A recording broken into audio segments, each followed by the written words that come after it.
Hey, welcome to Our Defining Moments. I'm your host, Mary McClements.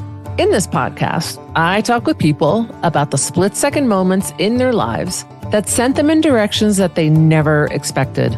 From the woods of Vermont to the streets of San Francisco to the Camino de Santiago in Spain, you may be astonished by the chain reactions these moments have had not only for my guests, but for those around them.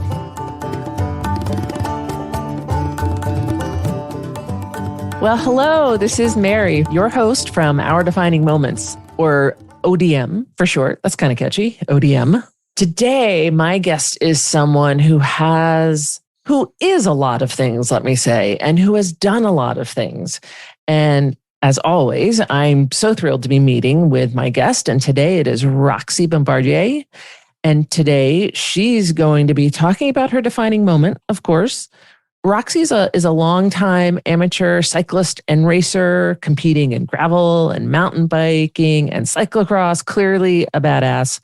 Roxy is also an Iraq war veteran, and she's a trans woman, having reached almost the end of her transition earlier this year. So I want to welcome one of the bravest people I know. Welcome, Roxy. Thank you. Thank you for having me, Mary. I'm honored. Oh, I'm honored. So did I miss anything really important in your introduction?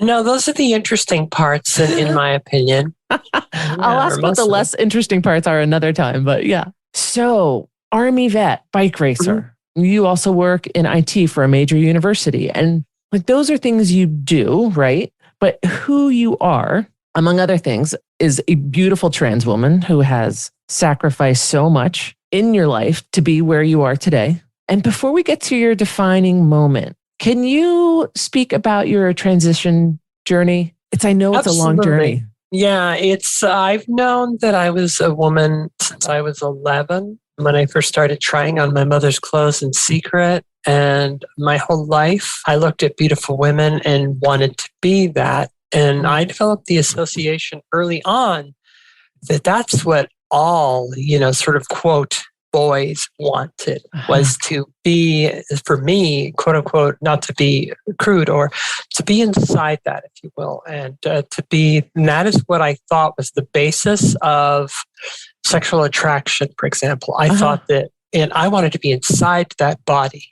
Wow. And it was, as I get older and you spend time with other, quote, boys, presenting boys anyway. I was presenting as a boy, so we'll go with that term.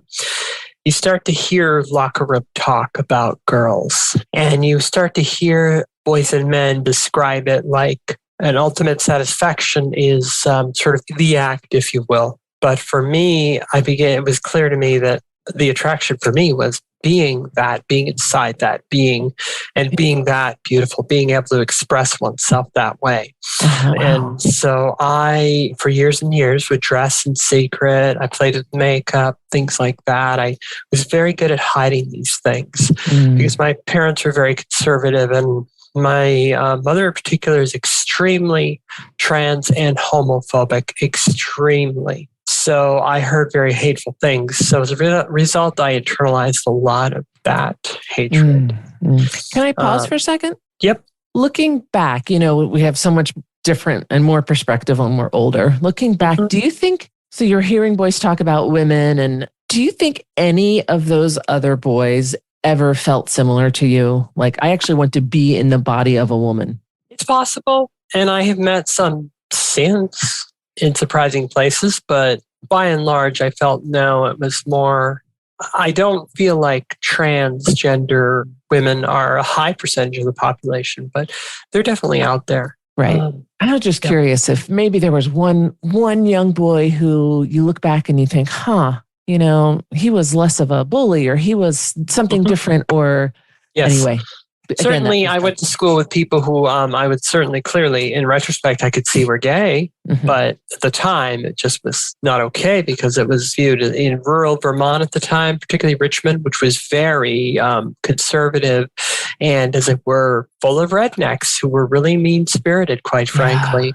Yeah. People talk about the place right now like it's literally nirvana because everyone wants to live there. Property values are ridiculous, and it's this quaint bedroom community, Burlington, Vermont, with, what people think is incredible cycling for 5 to 6 months of the year. And I would generally agree with that now. Yeah. But when we got there in 1978, I found people really mean and just an unfriendly place. I remember bursting into tears when I'd see the school bus come around the corner. It was that bad. Oh, that breaks my heart. Yeah, Oh. mine too, because it destroyed my life for a very long time. Yeah. So you kept your desire secret. You became a teen. Sounds like at times it's pretty rough. You became an adult. And as you were becoming an adult or in your 20s and 30s, you still had in the forefront of your mind that you wanted to be something different, someone different. Yes. Yeah. Then ultimately, and I'm like, if I had the resources, I'd move away. I'd get all these things. I'd get surgeries. I'd have the resources. I would get, all these things. I would change my life. I remember coming out to my high school girlfriend, and that went very badly. Coming out in sort of a half-assed way, but yeah, she dumped me as a result. And so, right. I felt that it was something that was not for me. It was for people with the resources. Yeah. And that begins to lead toward the defining moment, not to steal your thunder there. Oh, no, you're not stealing my thunder. I will ask you about this, of course, because that's why you're here. So you enter the Army. You still have, you're in the Army, which in my brain is so testosterone. It's so male. It's so, and you are still feeling like, That was a reaction. There was a job loss there. And that was a reaction. I could feel my desires, my pull toward femininity even stronger at that time. And that was sort of a reaction to it. I'd lost a job, didn't have great prospects. Job market in the mid to early 1990s in Vermont was terrible. It was full of better qualified baby boomers who wanted every job. And I would go to a job interview as a 20-something with, without hardly any of the experience. And, there just wasn't great options. So that was, I decided to try the National Guard. And it was also partially a reaction to my what I saw is weakness. It wasn't, of course. I see it now more in the better light, but that was a reaction to it. Okay. I just want to stop for a second. That concept of the things in our lives that we feel like are weaknesses, in my opinion, if you turn them around, they're actually our biggest strengths. Right. My whole life, I have been so disconnected from my true self. I'm much better now, but it still affects me to this day. Last week, I did a really bad thing because of that disconnection with my own inability to get at the root of what's and misdirected emotions that after a lifetime of suppressing and being disconnected from my true self. And trauma, right? Yep. I mean, exactly. You've had a life full of trauma. Right. And I met, exactly. Entered the Army and National Guard. I liked it a lot. And I chose the unit that was closest to my home. It turned out to be a mountaineering infantry unit. Oh, yeah. Yeah. Again, badass. That's, I don't know. I think like if I had to go into the Army, I would choose that probably. I get to be in the mountains all the time. Cool. Yeah. So you briefly mentioned something about getting the surgeries and transitioning was something that people who had the resources could do. So you've been thinking about this for a long time. You, as a young child, you had this desire to be in a woman's body. Right. Which brings me to your defining moment. So can you describe when you had the light bulb, or rather like the lightning bolt, that you realized you needed to do something about this? Sure. Part of it, it was a combination of things. It was the transgender tipping point coming. It was feeling pretty secure in my career here at the University of Vermont and knowing that I could be relatively supported. I never felt terribly secure in any career for a long time. There's a lot of, I think I talked about the difficulty of the Vermont job market. And the fact that also, having met Sarah, and Sarah is my wife, my partner. She knew about me from the get-go. We met at a party, and, within close proximity of meeting one another, we were showing each other our lingerie. Nice. She accepted that about me. But at the time I was presenting as a closeted transvestite, that was the terminology. Now that's considered that term is not very loaded and considered derogatory, but that was the language we had at the time. I had. Yeah. I wasn't tied into the other queer language, and because I felt like it wasn't accessible to me. I did not feel secure in my life or career or anything. So I didn't feel like I could truly be myself. I've been reading about transitioning since the internet was available to me, since the mid to late 90s. And I was familiar with the process, but certain things, when I saw that it was supported in my insurance EVM, that's when I began to just cook it. It wouldn't leave me alone. It sat on the edge of my mind, if you will. It just cooked and cooked and cooked. Yeah. And so you had described to me another time that you were at your wife's studio. She does electrolysis and something happened. Yes. That was like, oh shit. Right. The studio is in a country setting, a rural setting, pretty relaxing. It's private, and we advertise it that way. And so it's a draw to trans women who want to get facial hair removal, in particular, who want a private setting. Plenty of transgender people don't want to go to a studio or a location in town where they might be seen by their neighbors.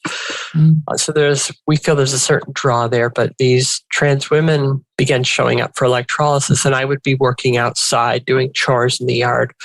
My house just requires a lot of work. I'm not sure why, but it does. It's a rickety old home, and there's just a lot to do. So I'm out there a lot working and doing things, and I would see them come, and I just thought they were the most beautiful women I'd ever seen, facial hair and all, because they were being their true selves. They were pursuing their dream, and I thought they were so remarkable, and they were so inspiring to me. I could see, Sarah is really big on confidentiality, but she would mention that there were transgender clients, and I could spot them. I just had the radar for them, and I could see them, and I thought that they were amazing. And eventually it just began to really hurt what I'd done to myself and how I'd limited myself. It hurts me to even think and talk about it to this moment. But are you able to just give if it's not too hard, an example of how, when you say, I hurt myself for so long? I did. Yeah. Yeah. Being fearful and being so disconnected from my true self and feeling like I couldn't pursue my dreams in lieu of safety. Some of that's down to capitalism, living in a capitalist society. Some of that's down to very conservative parents and internalized transphobia. My brother died from a drug overdose when I was 19 years old. He was 23, and that really rocked our family. It was very hard. My parents never got over that. And my mother built this sort of empire of guilt, pity, and pain around her. And it was always, and it remains to this day. Yeah. I love what you just said, an empire of guilt. Yeah. Pity. Exactly. Yeah. Okay. Thanks. Yeah. And right. I don't think we often think about how we harm ourselves by sometimes doing nothing. Right. Right. Or how we talk to ourselves. So, okay. Thank you for sharing that. So going back to the studio and these trans women are coming in and you're like, oh my God, they're so beautiful. And you're thinking, what are you thinking? Well, in particular, there was one in particular that sticks out. And this woman is extremely athletic. Like you? Yep. And coincidentally, she rides bicycles. Yep. I don't want to violate her privacy by saying too much more, but suffice to say that there was enough about her that was similar to me, only she was and remains a whole lot braver, stronger, and just more amazing. And I thought, what a beautiful woman, just in her power, fully in her power. And I knew then, and that's one of the times when I have felt such an attraction that had nothing to do with sexual or anything, just an attraction of power to the sheer gravity of a person because of who they are on that level. Yeah. So you see this woman, you've been thinking about this, and it was, I don't know how you want to describe it, a lightning bolt. Yeah. Did you gasp? Did you say anything? What did it feel like in your body? Well, it did. It felt electrifying, and I wanted to look at her, but I'd been impressed upon me that by Sarah. And I knew it that many trans people want privacy. So, I had to be kind of sly in my stealing glances when she would come for an appointment or what. I had no idea when she was coming either, because Sarah would tell me that that's all confidential. It just happens to be when I'd spot her vehicle or others, or just spot people in the driveway at random. So yeah, it was absolutely electrifying. And of course, it made me think about my own situation, about how, it was 50 came and 51 was on its way. And as I thought about that, and I'm like, there's still a decent measure left where I can live my life. Yeah, absolutely. Yeah, I feel like 50 is when it starts. Right. Or well, in terms of, self-actualization and reaching that privilege point in our lives, for most of us, yes, many people have enough money and enough stability to feel they're not completely harried by our toxic capitalist system. Yeah. Mm-hmm. So you have this electrifying buzz through your body. Do you remember what the first thing was that you did after that, having to do with your transition? Well, I'd been researching this for years. I knew what I had to do, but I began to formulate a way to talk to Sarah about it. No. So it wasn't easiest way to get surgery. It was, let me talk to my wife. Yeah, I spent the longest period of time figuring out how to ask permission. Yeah. What Sarah would think. The three most important people in my life, Sarah, my parents, my father and my mother. Mm-hmm. And do you recall what Sarah's initial reaction was, or what you said to her specifically, if you want to share that? Yeah, I talked about how I was transgender and I knew it. And she did not think that somebody who was a closeted transvestite was transgender. In her mind, there was separation. But I told her there wasn't. And I talked about how I felt and how I wanted to be a woman, be my true self, that I was a woman. And her reaction is not good, has not been good, not been great. She's done her best to be supportive, but she feels like I killed her husband. Do you feel like that? I feel like the important parts of myself from that life remain, but she does not. Not easy. I've stopped asking permission. Yeah. But I try to be the best version of myself toward those people. But it does hurt me because emotionally, they're still the most important people in my life. I haven't moved on from that. I've got a lot of work to do. As we all do. Right. Yeah. It was not good. She's very angry, and the anger was expressed for a long time. Yeah. So part of the reason this podcast is called Our Defining Moments is because I don't believe that people's defining moments happen in a vacuum, right? They ripple out, they affect other people or communities or the world. What positive effects has your transition, and you have done at this point full upper and lower surgeries? Just lower. Oh, just lower. Oh, right. Okay, just lower. And you take estrogen, is that right? That's right. So you're fully transitioned. So what positive thing has this done for other people?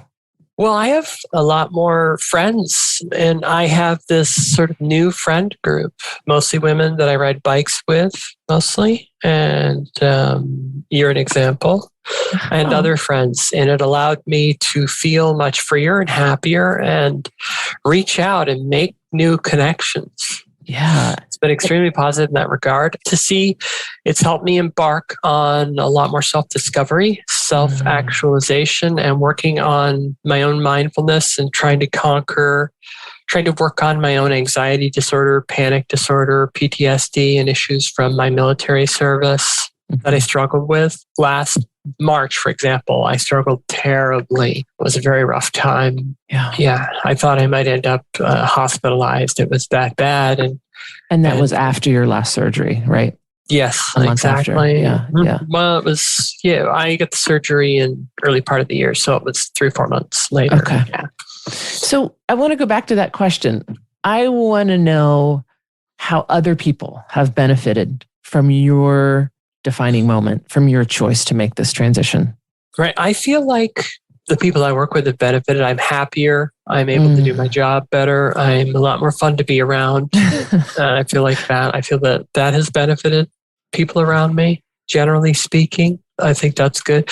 And I've made an impact on my new friends. I've got with 30 years of cycling and other experience, I've formed little groups where we go on big gravel bike rides in the woods. And I've, certain skills with regard to land navigation and survival situations have helped us in these very remote areas.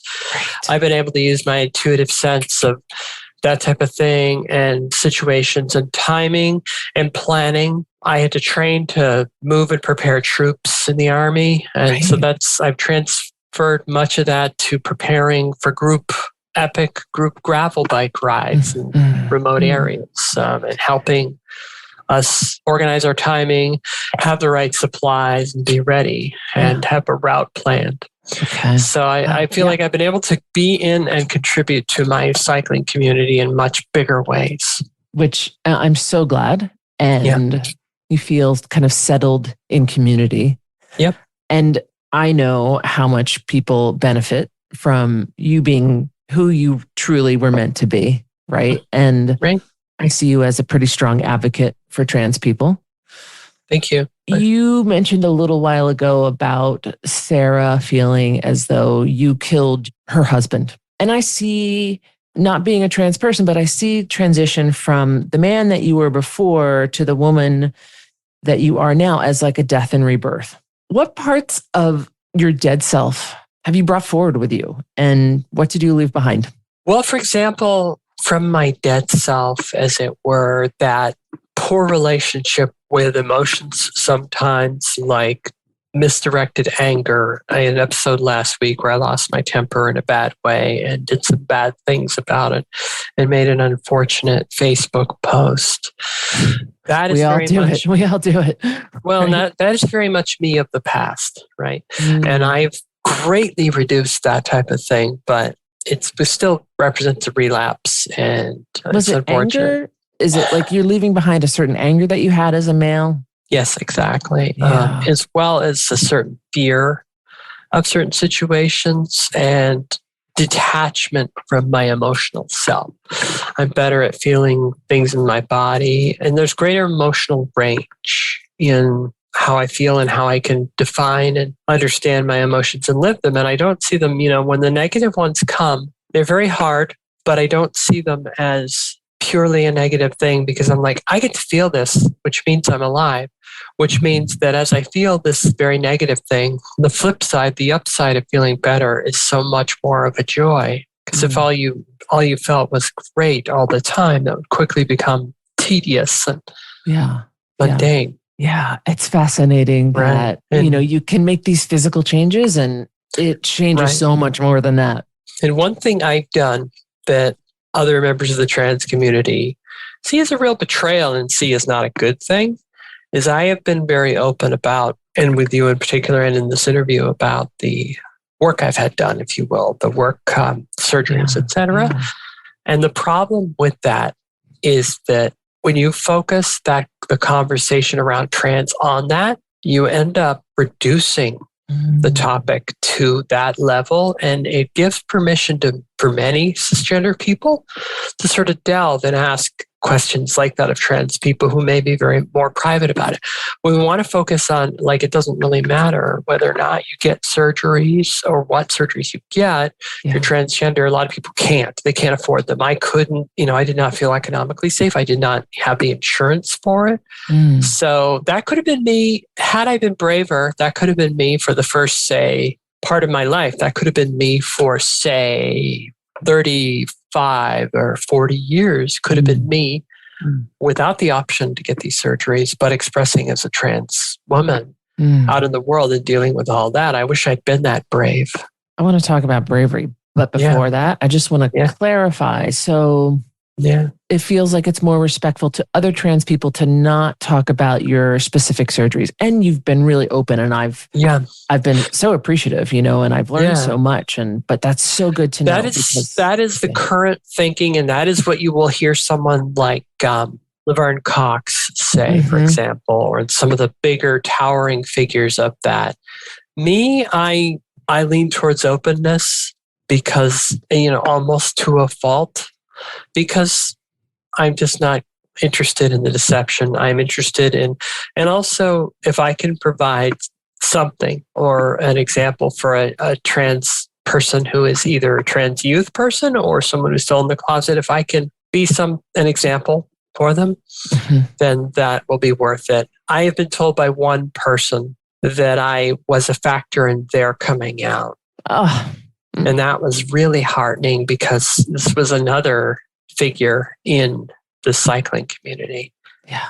Not the one I spoke of earlier, but a different figure who came out. And that was very inspiring. That's incredible. I love that. And it's like, just in the past couple of weeks, I had somebody say, "Oh, you're such a role model for me." And I was like, "Oh my God, that is so much pressure." Wait, really? Sure. Why? What? Right. Exactly. So, and you, for example, if you look at, I would encourage you to watch the documentary called Disclosure by Laverne Cox, and it's available. I can link you up with those resources after this, but sure, that'd be great. Talks about it because the paradox is that the more we become visible, the more danger we're in. Yeah. And as you see, we are currently, trans folks are under attack from the right now. And there's been a raft of legislation, of hateful legislation. Yeah. And it's even affected cycling in that UCI has made its rules more rigid. And the transgender women cyclists have been disqualified mid-season because of changes in the rules, because of a certain level of testosterone that's imagined to be, or they have not been on hormone replacement therapy for a long enough period. They doubled it from 1 year to 2 years, and they cut the level of testosterone allowed in your blood in half. And this has also caused cisgender women to be disqualified who happen to have more testosterone. Oh my God. For example, yes, in sport, for example, Michael Phelps, the swimmer, the great swimmer, he is celebrated for his genetic differences, his longer arms, his, quote, wingspan, his height, special ankle joints that help him swim fast. Whereas someone like Caster Semenya, an African-American woman, is disqualified and vilified because she has more testosterone. So thrown into that little package is are the dynamics of race as well. This is about men controlling women's bodies. And it only takes men with a certain level of testosterone controlling women's bodies. Right, exactly. And paradoxically, they will exert their control over a woman as soon as, a trans woman declares herself, and yet in that deny her femininity and womanhood based on rather arbitrary testosterone numbers. Yeah. So you talked about bravery, and you talked about the transgender woman who had gone to your wife's studio, and you said, she's far braver than I am. She is, has more courage than I have. How do you measure bravery? How does anyone measure bravery? That's the way I saw it at the time. Another factor is this woman is, probably 15 or 16 years younger than me. She comes from a different time, literally.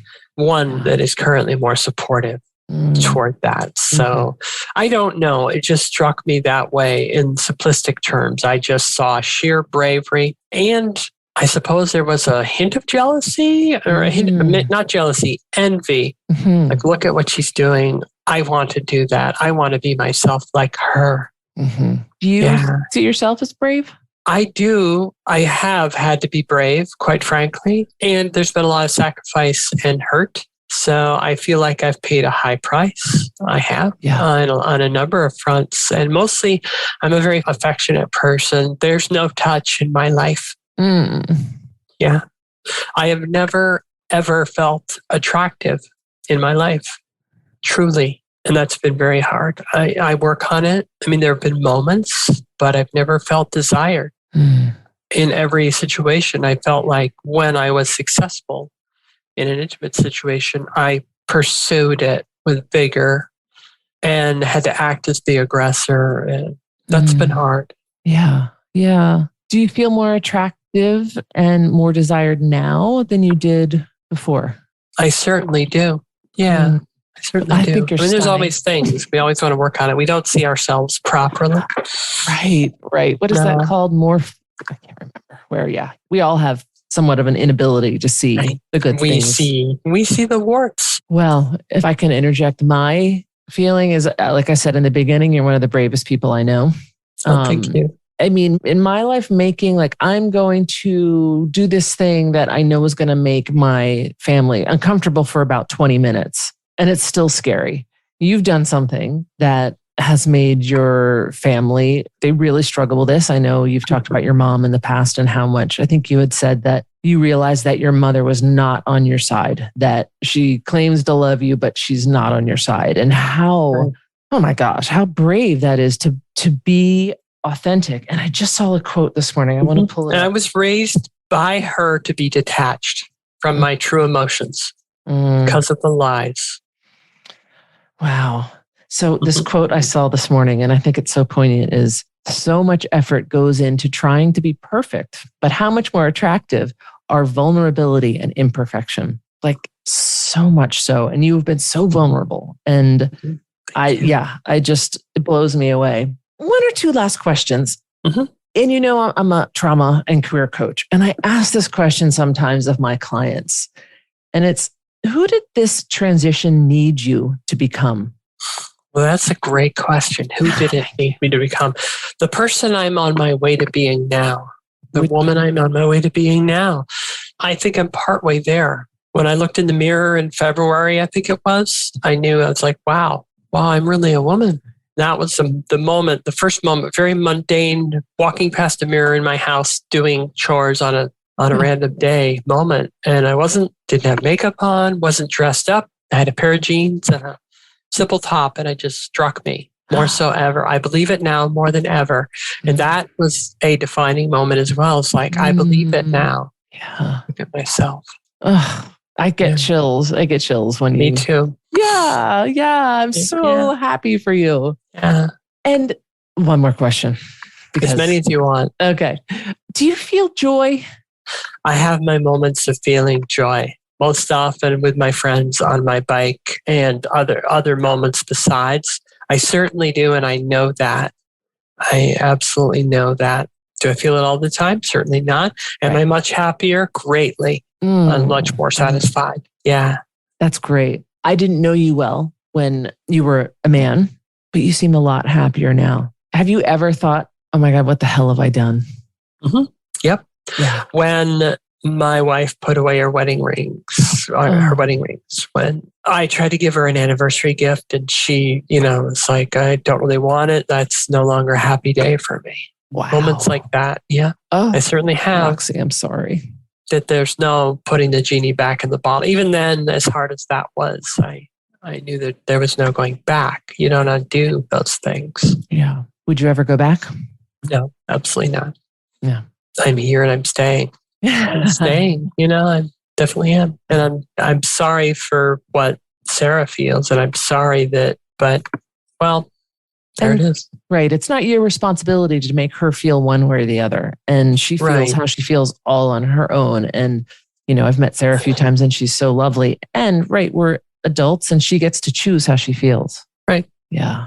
Roxy. Yeah. Oh, this has been so good. Thank you so much. And you're welcome. And thank you. Yeah. I can't wait to do another interview. Again, you have so many great experiences and you're so insightful and you've thought about all of this so much. And I know that you're going to be continuing your journey of transition. And I wish you so much love and luck and joy, and you deserve it all. Thank you. And I wish the same for you. And I can't wait to hear this podcast when it comes out. Yeah, thanks. Me too. All right. Thanks so much. And I'll talk to you soon. You bet.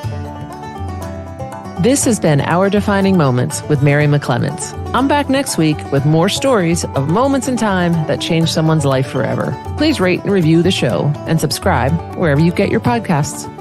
If you have a defining moment and want to share, head over to the Our Defining Moment website at ourdefiningmoments.com and click on Share a Moment.